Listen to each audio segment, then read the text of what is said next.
जिन कबीर जी को अब तक लोग केवल समाज सुधारक और कवि के रूप में जानते हैं, आज हम आपको उन्हीं कबीर साहब के उस चमत्कार के विषय में बताने वाले हैं जिसे जानकर आप भी आश्चर्य में पड़ जाएंगे, जिसे आज तक किसी को पता नहीं था जो जुड़ा है। पुरी के जगन्नाथ मंदिर से उड़ीसा प्रांत के पुरी में स्थित जगन्नाथ मंदिर को आज कौन नहीं जानता है, लेकिन उस विश्व प्रसिद्ध मंदिर जिसमें शुरुआत से अब तक छुआछात नहीं है, उसकी स्थापना से शायद ही कोई व्यक्ति परिचित हो।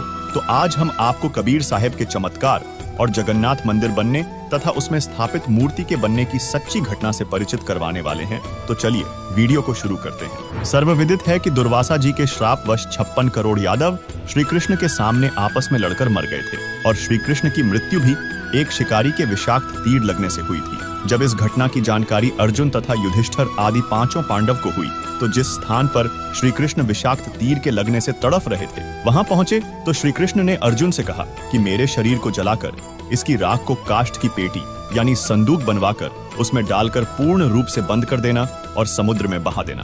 श्री कृष्ण के आदेशानुसार अर्जुन ने ऐसा ही किया। कुछ समय उपरांत वह पेटी बहकर उड़ीसा में पुरी के पास समुद्र के किनारे पहुंच गई। उसी उड़ीसा प्रांत में एक इंद्रदमन नाम का राजा था। वह भगवान श्री कृष्ण जी का परम भक्त था। एक रात्रि को श्री कृष्ण ने राजा को स्वप्न में दर्शन दिया और कहा कि समुद्र के किनारे मेरे शरीर की राख एक काष्ठ की पेटी में बंद है। उसी किनारे पर राख के ऊपर जगन्नाथ नाम से मेरा एक मंदिर बनवा दे। इस मंदिर में मूर्ति पूजा नहीं करनी है, केवल एक संत छोड़ देना जो मंदिर देखने आने वाले दर्शकों को पवित्र गीता अनुसार ज्ञान प्रचार करे। स्वप्न में श्री कृष्ण ने राजा को समुद्र तट पर वह स्थान भी दिखाया जहां मंदिर बनाना था, जिसके बाद राजा ने उसी स्थान पर मंदिर बनवा दिया जो स्थान श्री कृष्ण जी ने स्वप्न में दिखाया था। मंदिर बनने के बाद समुद्री तूफान उठा, मंदिर को तोड़ दिया। निशान भी नहीं बचा कि यहाँ कोई मंदिर था। ऐसे ही राजा ने श्री कृष्ण की आज्ञा मान 5 बार मंदिर बनवाया, लेकिन समुद्र ने मंदिर तोड़ने की प्रक्रिया जारी रखी। इस तरह राजा का राजकोष भी खाली हो गया और मंदिर नहीं बना।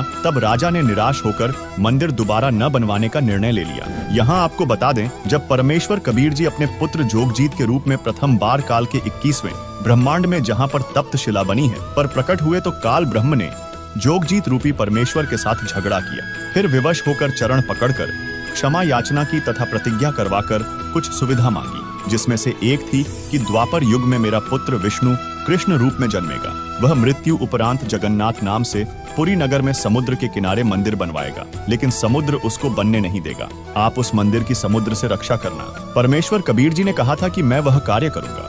उसी वचन अनुसार कबीर जी संत रूप में राजा इंद्रदमन के पास प्रकट हुए तथा राजा से पुनः मंदिर बनवाने का आग्रह किया और कहा कि अब की बार समुद्र मंदिर नहीं तोड़ेगा, मैं समुद्र को रोक दूंगा। किंतु राजा ने श्री कृष्ण को सर्वोपरि मानते हुए संत रूपी कबीर परमेश्वर पर विश्वास नहीं किया और कहा कि जब श्री कृष्ण समुद्र को नहीं रोक सके तो फिर भला आप क्या कर पाओगे। परमेश्वर ने कहा, इंद्रदमन, जिस परमेश्वर ने सर्व ब्रह्मांडों की रचना की है वही सर्व कार्य करने में सक्षम है, अन्य प्रभु नहीं। लेकिन राजा नहीं माना तो संत रूप में आए कबीर परमेश्वर ने अपने रहने का स्थान बताकर वहां से आ गए। उसी रात्रि में श्री कृष्ण जी ने राजा इंद्रदमन को पुनः दर्शन दिए तथा कहा, इंद्रदमन, एक बार फिर मंदिर बनवा दे। जो तेरे पास संत आया था उससे संपर्क करके सहायता की याचना कर, उसकी भक्ति शक्ति का कोई अंत नहीं है। जिसके बाद राजा ने स्वप्न का पूरा वृतांत अपनी रानी को बताया। रानी ने कहा, प्रभु कह रहे हैं तो आप मत चूको, प्रभु का महल फिर बनवा दो। रानी की सद्भावना युक्त वाणी सुनकर राजा ने कहा, अब तो कोष भी खाली हो चुका है, यदि मंदिर नहीं बनवाऊंगा तो प्रभु रुष्ट हो जाएंगे। मैं तो धर्म संकट में फंस गया हूँ। रानी ने कहा, मेरे पास गहने रखे हैं, उनसे आसानी से मंदिर बन जाएगा। आप यह गहने लो तथा प्रभु के आदेश का पालन करो। ये कहते हुए रानी ने सर्व गहने जो घर में रखे थे तथा जो पहन रखे थे निकालकर प्रभु के निमित्त अपने पति के चरणों में समर्पित कर दिए। तब राजा इंद्रदमन संत रूपी कबीर जी के पास गया और समुद्र को रोकने की प्रार्थना की। प्रभु कबीर जी के आदेशानुसार राजा ने जिस ओर से समुद्र उठकर आता था वहां समुद्र के किनारे एक चौरा यानी चबूतरा बनवा दिया। उस पर कबीर परमेश्वर बैठ गए, जिसके बाद राजा इंद्रदमन ने 6वीं बार मंदिर बनवाना प्रारंभ किया और मंदिर बनते ही लगभग 40 फुट ऊंचा समुद्र का जल उठा, जिसे समुद्री तूफान कहते हैं, तथा मंदिर तोड़ने के लिए बहुत तेजी से आगे बढ़ा। तब कबीर प्रभु ने समुद्र को अपने आशीर्वाद से रोका और इस तरह मंदिर की स्थापना हुई थी तथा उसके बाद से आज तक समुद्र ने कबीर प्रभु की कृपा से मंदिर को क्षति नहीं पहुंचाया। चलिए अब जानते हैं कि जगन्नाथ मंदिर में स्थापित मूर्तियां कैसे बनी। मंदिर बनने के दौरान नाथ परंपरा के एक सिद्ध महात्मा पहुंच गए। उन्होंने राजा से कहा, राजन, बहुत अच्छा मंदिर बनवा रहे हो, इसमें एक मूर्ति भी स्थापित करनी चाहिए। मूर्ति बिना मंदिर कैसा, ये मेरा आदेश है। राजा, नाथ जी से डरकर आदेशानुसार चंदन की लकड़ी की श्री कृष्ण की मूर्ति बनवाना प्रारंभ किया तो अन्य गुरु संतों की सलाह अनुसार राजा ने श्री कृष्ण, बलराम और सुभद्रा 3 मूर्तियों के निर्माण का निर्णय लिया, लेकिन मूर्तियां बनते ही टुकड़े टुकड़े हो गईं। इस तरह 3 बार मूर्तियां खंडित हो गईं। राजा बहुत चिंतित हुआ, जिसके बाद कबीर परमेश्वर 80 वर्षीय शिल्पकार का वेश धारण कर राज दरबार में प्रकट हुए। शिल्पकार के रूप में भगवान ने राजा से कहा, मुझे मूर्तियां बनाने का 60 साल का अनुभव है। चंदन की मूर्ति हर शिल्पकार नहीं बना सकता। यदि आप मुझे अनुमति दें तो आपका सेवक उपस्थित है।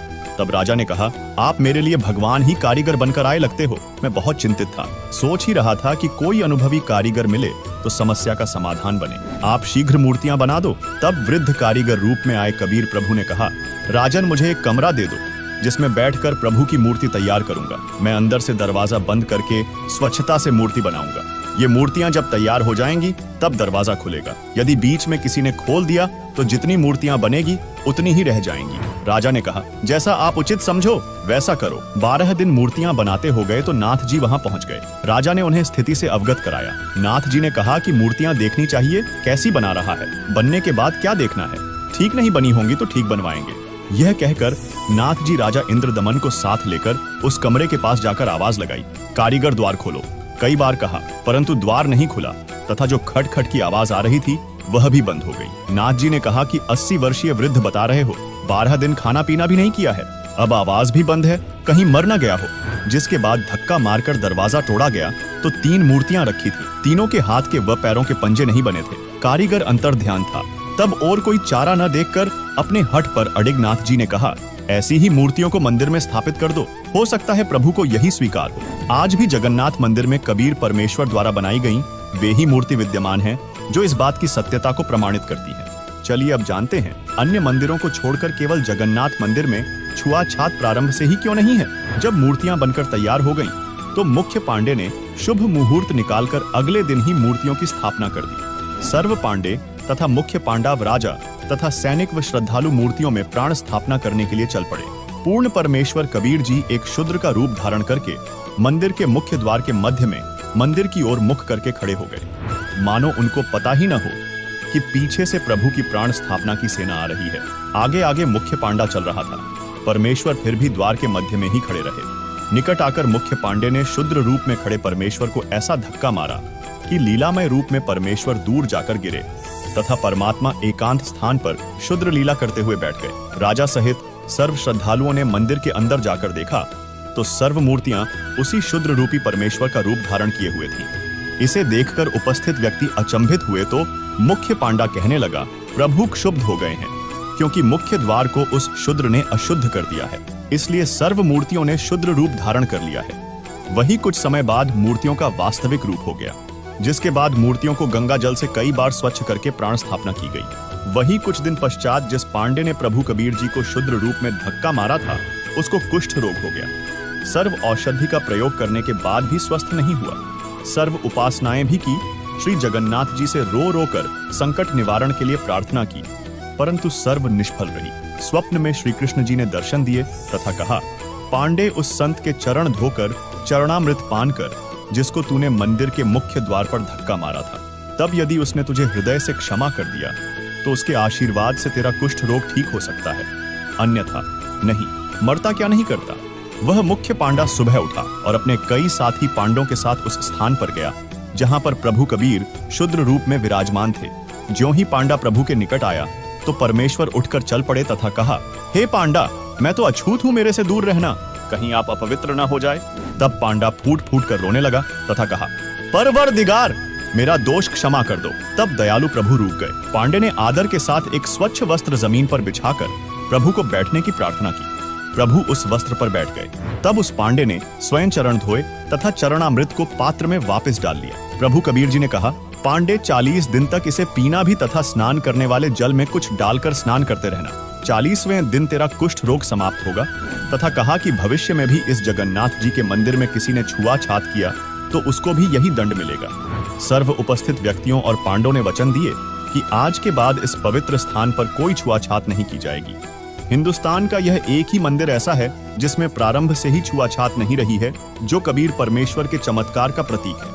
दोस्तों, कबीर जी ने ऐसे ऐसे अनेकों चमत्कार किए हैं जो इस बात की गवाही देते हैं कि कबीर जी केवल साधारण कवि या केवल संत या केवल समाज सुधारक नहीं थे, बल्कि वे पूर्ण परमात्मा थे, जिनके इस धरातल में आज से 627 वर्ष पूर्व काशी में सशरीर प्रकट होने के उपलक्ष्य में जगत गुरु तत्वदर्शी संत रामपाल जी महाराज जी के सानिध्य में आगामी 20, 21 व 22 जून 2024 को नेपाल समेत भारत के 11 सतलोक आश्रमों में भव्य समागम का आयोजन किया जाएगा, जिसमें 3 दिवसीय अमर ग्रंथ का अखंड पाठ, शुद्ध देशी घी का अद्भुत भंडारा, रक्तदान, दहेज रहित सैकड़ों शादियां होंगी।